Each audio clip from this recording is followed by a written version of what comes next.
this year, since I finally have a booktube, I decided that I'm going to actually do a Winterween vlog. So in this video, you will see me talk about all the books that I read during Winterween.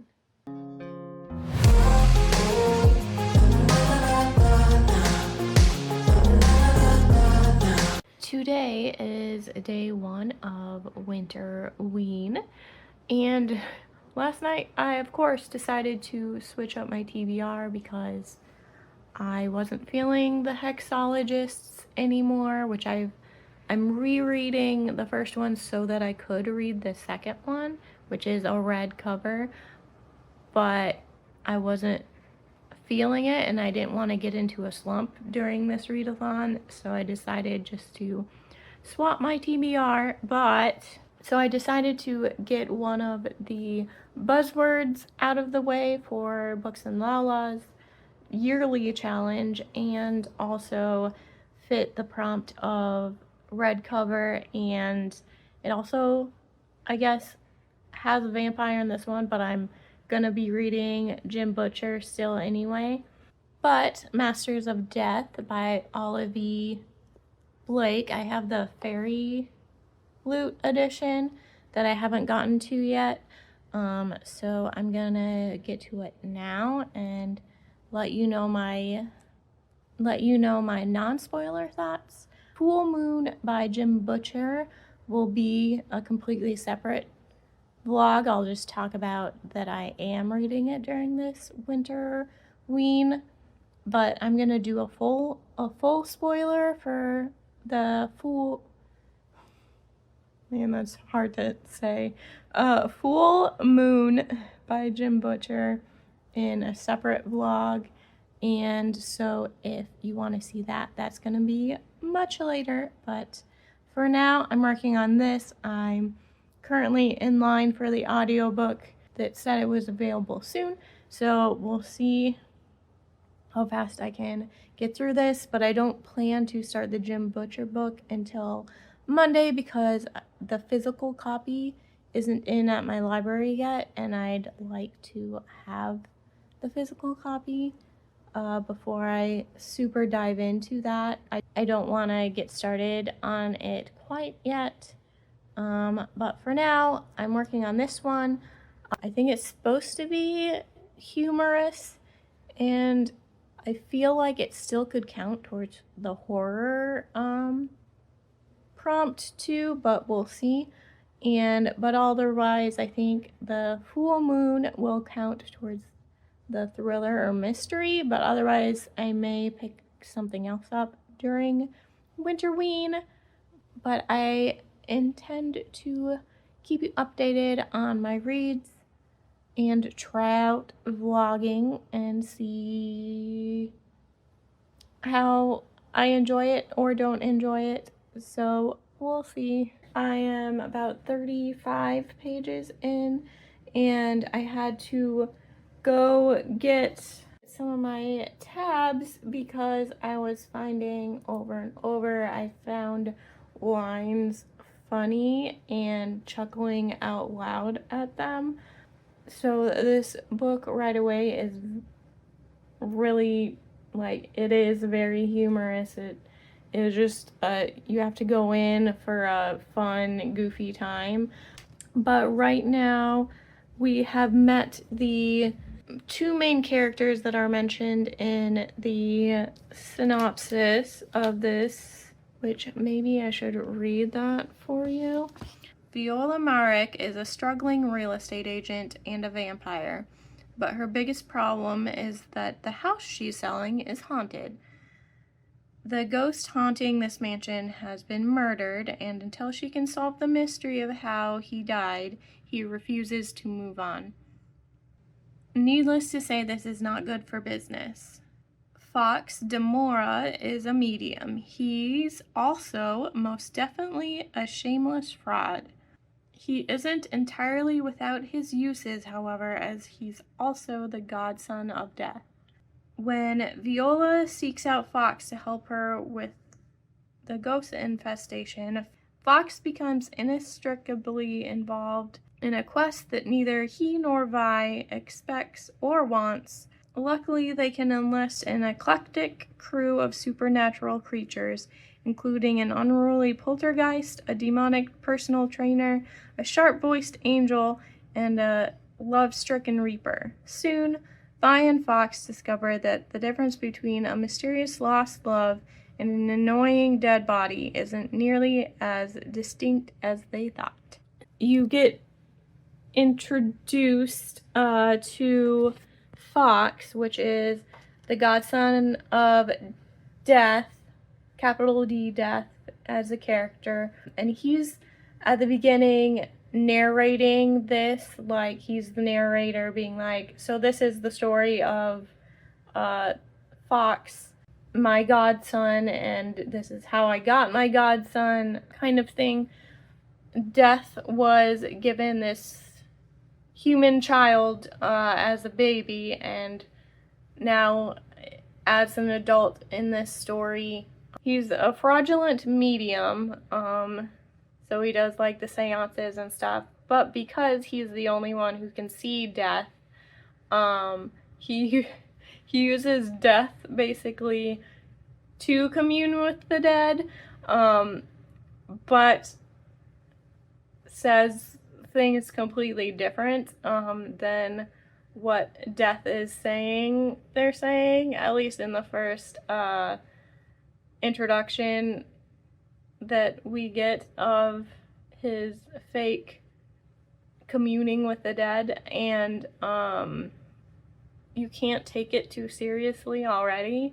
And then we get the perspective of Viola, who is a vampire, and she became part of this, like, Monsters Anonymous, almost, in Chicago, and, so that's how she meets up with this, like, this secret society of monsters that go about living every day like a regular human, but they're actually monsters, and then it's, like, group that tries to get each of them to live up to society and not be, like, murdering humans and stuff.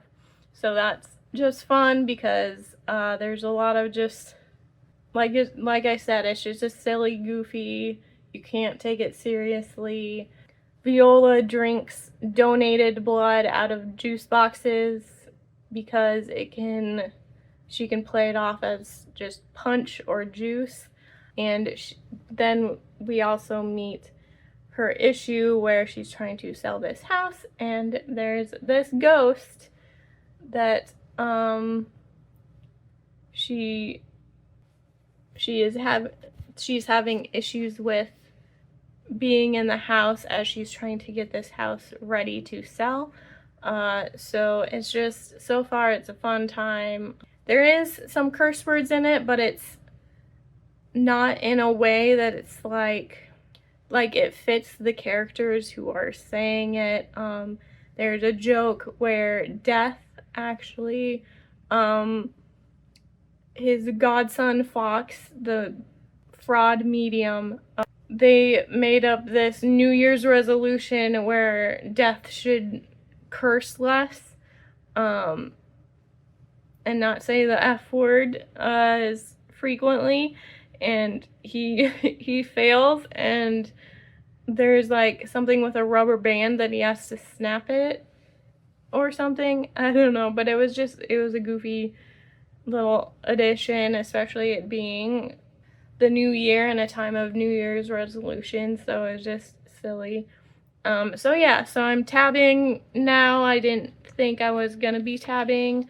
So far, enjoying it, and glad I swapped to this pick as a read, because now it has an inclusion of a vampire, it has a lot more supernatural elements and the spooky vibes that than I thought was gonna be in it, so I'm glad I picked this one up and will continue to read that one today.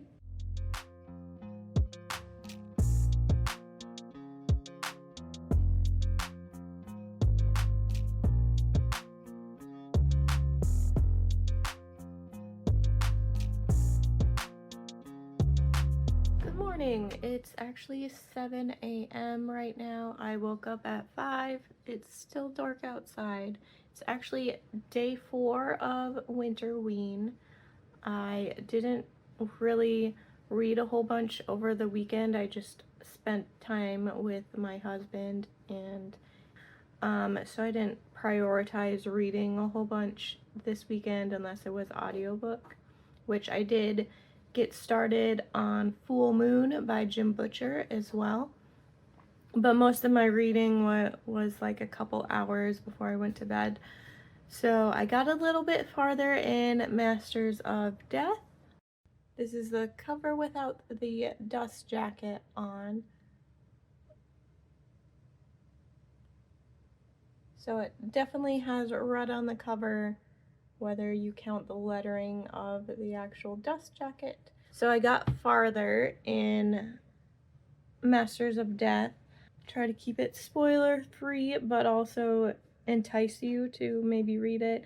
It started to get definitely way more litfic as I continued on. I talked about how we kind of got the setup and met Viola and Fox, and where it started out being Viola comes to Fox to get rid of her ghost problem with her current house she's trying to sell. It evolved into a lot more, and Death, his Fox's godfather, actually goes missing. So right now we're in that part of the mystery of the book, and also we find out that Death was in charge of these immortal games, where the only rule is not to lose. It hasn't gotten a whole lot into that part yet, but you basically trade things with Death in these games. I'm assuming it means like you would die if you lose, but you still, like, if you lose, you give something up instead of dying, maybe. That's my guess. But so Death goes missing, but then this ledger of all these trade-ins basically is also in the hands of someone else. So it's gotten a lot more interesting, more than I thought it would. I thought we were just gonna solve a ghost problem, and it's become a lot more than that. It's definitely not a straightforward read. It's very lyrical, just like Olivia Blake is known for, which I didn't really like her Atlas 6 series. The first book was fine, and I just didn't feel like continuing after it. But I'm really enjoying this one so far. It's just kind of unique, and I haven't read anything by Terry Pratchett yet, so I know people have mentioned that he has a character that is Death, so I'm not sure how much she's drawing inspiration of Death in this book, if it's different or the same, because I know Terry Pratchett is like a humorous writer, and that's what it was at the beginning of this book, and it's gotten like a tonal shift almost. Editing me in the future, please put the page number of the page I'm at this point. I'm making my way through this, but then I also picked up an audiobook, The Grown Up by Gillian Flynn. It was only an hour long, so it was quick to get through, little short story.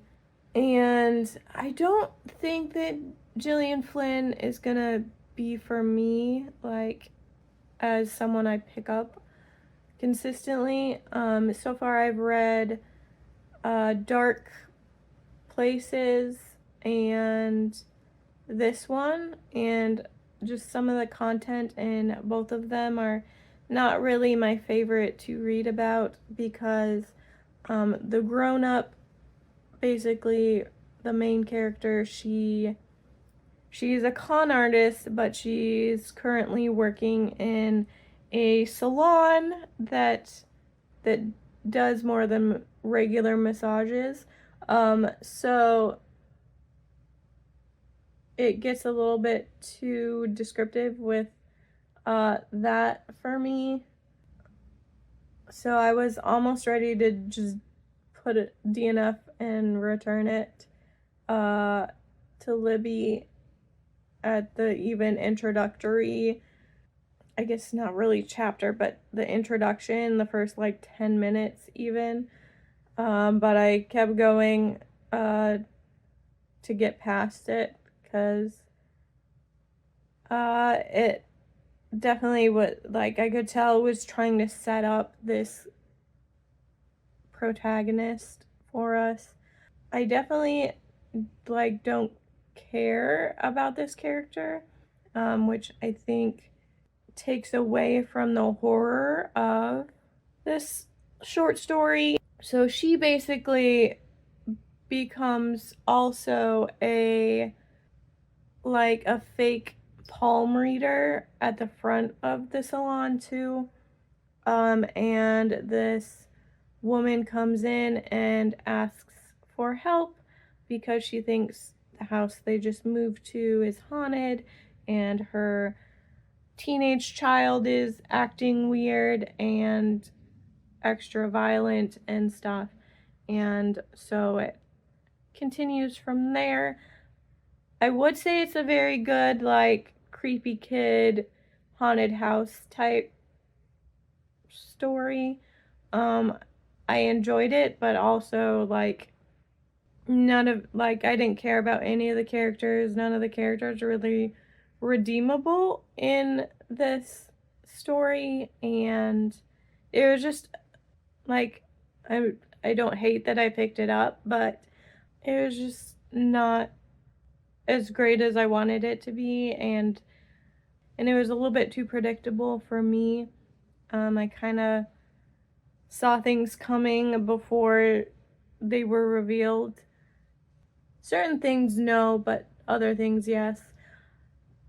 But it fulfilled the one of my bingo board squares, and I read a horror, so that can be checked off my prompt list, and I can continue reading my red cover, my book with a vampire, and 2025 read I still need to do, which is I switched to being The Haunting of Payne's Hollow, because it's a short book, kind of in the vein of Sleepy Hollow, but different. So I plan to pick that one up as soon as I'm done reading Masters of Death.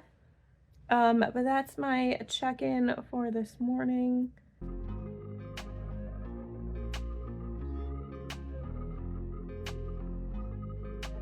Hey team, I was just able to borrow the audiobook for Masters of Death this afternoon, so I should pick up the pace on reading through that, and hopefully then finally be able to get to The Haunting of Payne's Hollow in record time, based on the fact that I wasn't physically reading very quickly. And then hopefully that means the physical book of Full Moon will come in for me, because I currently don't have that, and I'd like to have that before I fully get into Dresden Files Book 2. So I at least have some good options now and will continue this Winterween day. It's nice and cloudy outside. So, it's definitely reading weather. There's a Jaina on the couch back there. In case you wanted to know, she's napping. I'm probably disturbing her by talking.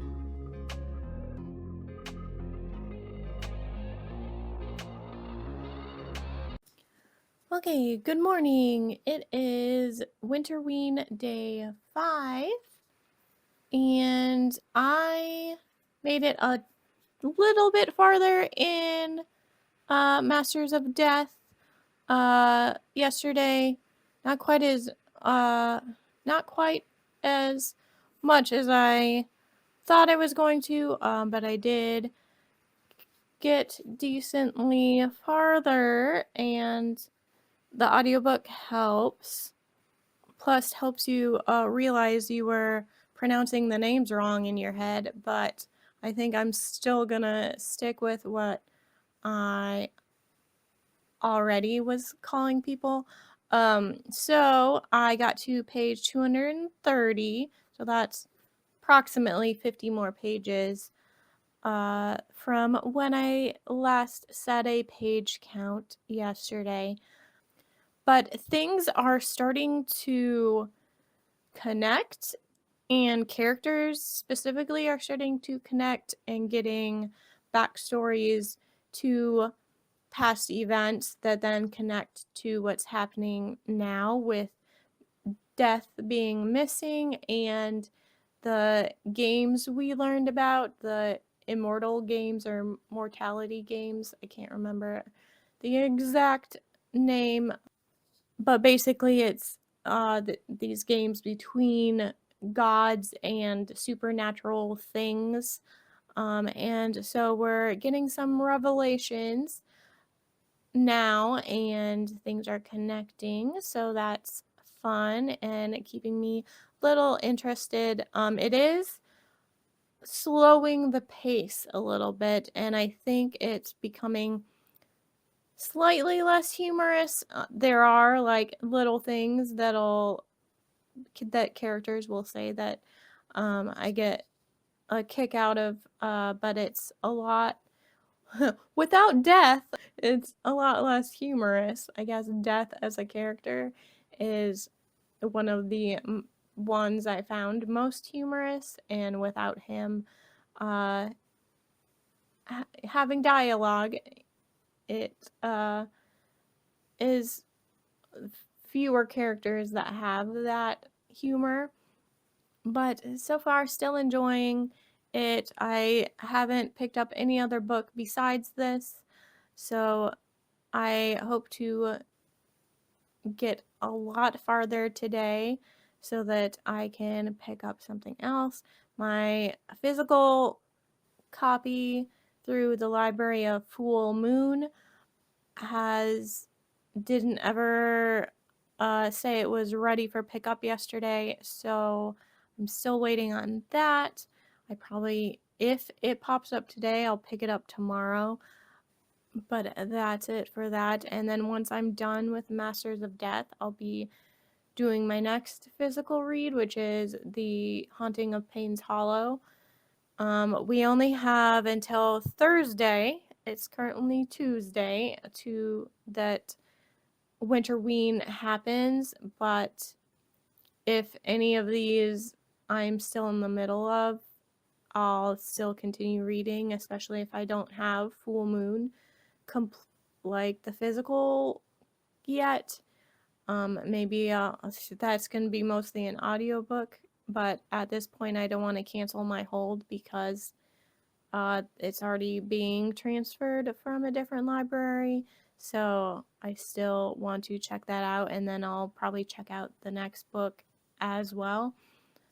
So that's my plan for today, and it would be nice if I got it completely read today, but otherwise I might break out my spooky coloring book and listen to like audiobook while I color. I'm trying to edit this WINTERWEEN vlog as I go. So I've been doing like little pieces of editing every single day to get everything put together, and I'm scared at how long it's going to take to render because it's ending up being a lot of clips. So we'll see. This vlogging experience is an experience.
Hello, good morning. It is WINTERWEEN day 6.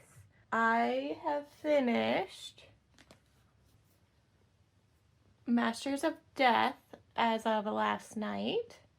So I now actually have a bingo, but I'm gonna still try and continue that bingo board and do my 2025 read, which is also a red cover too, so I'm doubling up on that prompt. Say good morning to Jaina too. I'm invading her space again. For Masters of Death, I both liked it and disliked it. So the feelings I was feeling going in, where it was humorous and just a fun time, quickly faded. It got a lot more intense once we got to the immortal games being brought up and had much different themes going forward. Like I said before, once we lost Death, things were less humorous and more, not quite serious, but like more depth to this book, which I don't know that I fully enjoyed the tonal change of it. I did enjoy the actually adding in the immortal games and what they were and more of the magical elements, but the writing was kind of disjointed, and it was almost like Olivia Blake was trying different forms of writing but within the same book.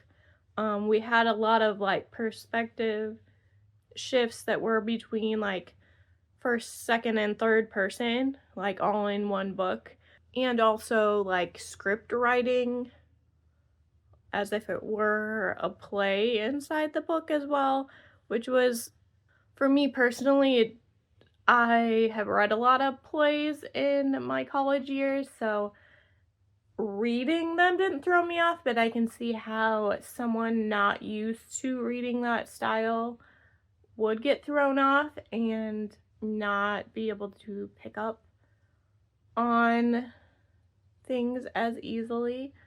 So that was one of the things. And then 2, we got some inclusion stuff that I'm glad things were like fade to black as far as the romance scenes go, but I'm still iffy on how I feel about this book.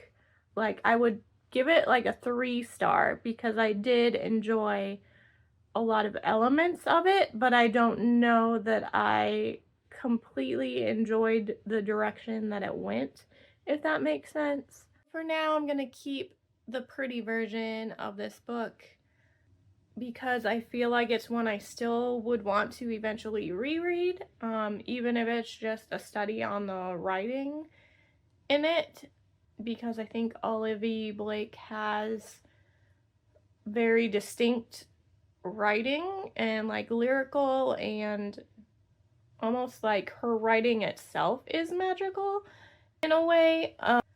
It was an okay read, enjoyed some elements, didn't really care for others, but overall a fun read to pick up for this readathon.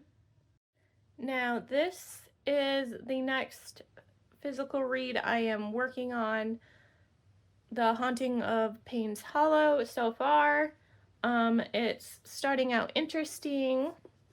We have Samantha Payne, who her grandfather just died, and leaves her basically an estate in his will that she has to stay there at least 1 month before she can claim it.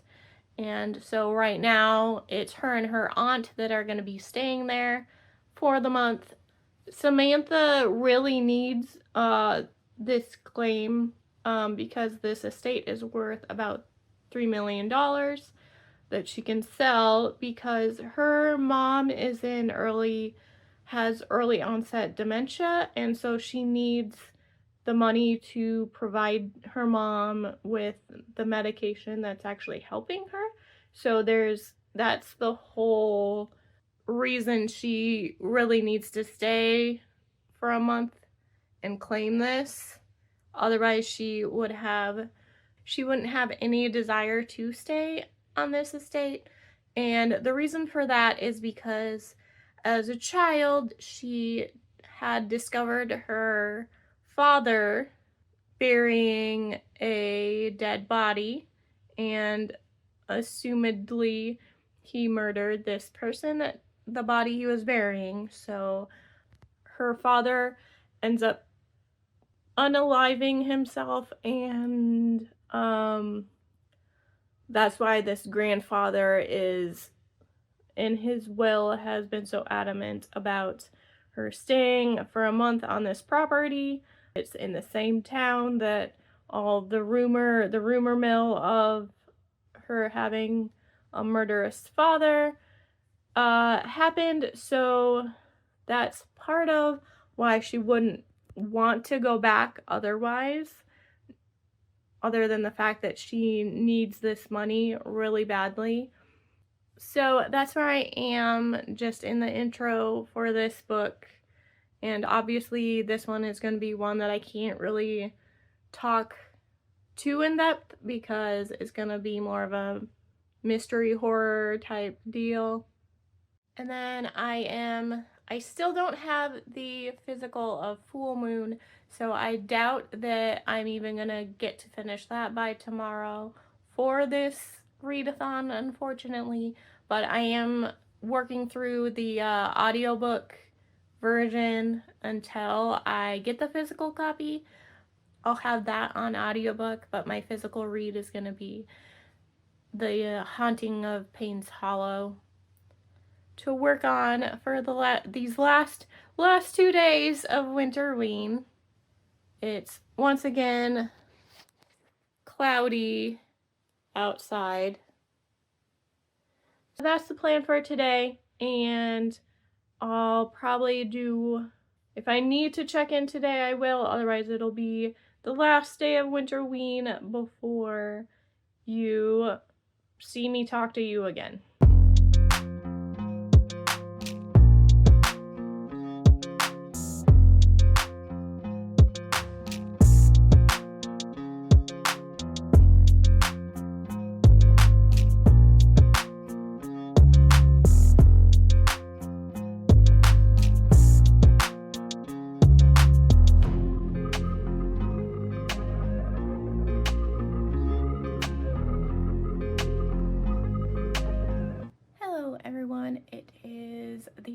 final day of Winterween. I made a good progress on The Haunting of Payne's Hollow. I have a little over 100 pages left. It's getting creepy, unsettling. I feel like the synopsis kind of gives you too much information. So if you're gonna read this, try not to read that summary of the description. I think it's more important that you go into it with the very basic info that I gave you when I first picked this up, because it gives away a little too many plot points, kind of like movie trailers sometimes give you pretty much the whole entire movie in that one trailer, so then it doesn't entice you to go see it. So in this case, for this book, go into it with little information, just because some of the plot points that could have been surprises weren't surprises. So I think you should go into this as blind as possible. But I'm having a good time with it. This is definitely my more spooky read. Mercy is joining us. She's getting to her spot.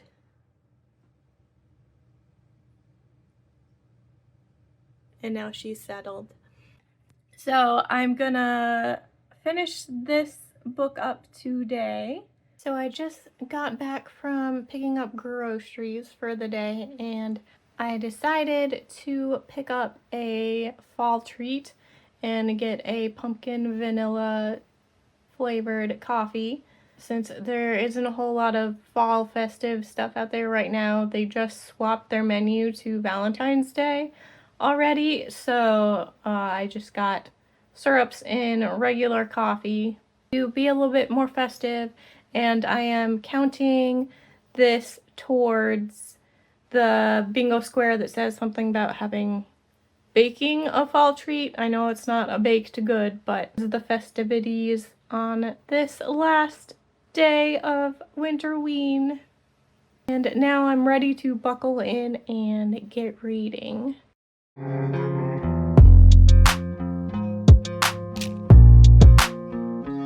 I just completed The Haunting of Payne's Hollow. I guess I saved the best for last because I had some theories of who to be suspect of, but it completely went in a different direction than I saw. I hesitate to give it like a full 5 stars. I reserve 5 stars for like groundbreaking favorites that I'm gonna remember forever. So this is probably like a 4.5 or a 4 if you don't think half stars count. But I really enjoyed this one, and this author is a debut author, so I'm definitely gonna be checking out more from her. But I very much enjoyed this one. It's perfect for Halloween. It also takes place during the summer though, so it would be, I guess if you're watching this now and plan to join in on Summerween, it's a good Summerween pick.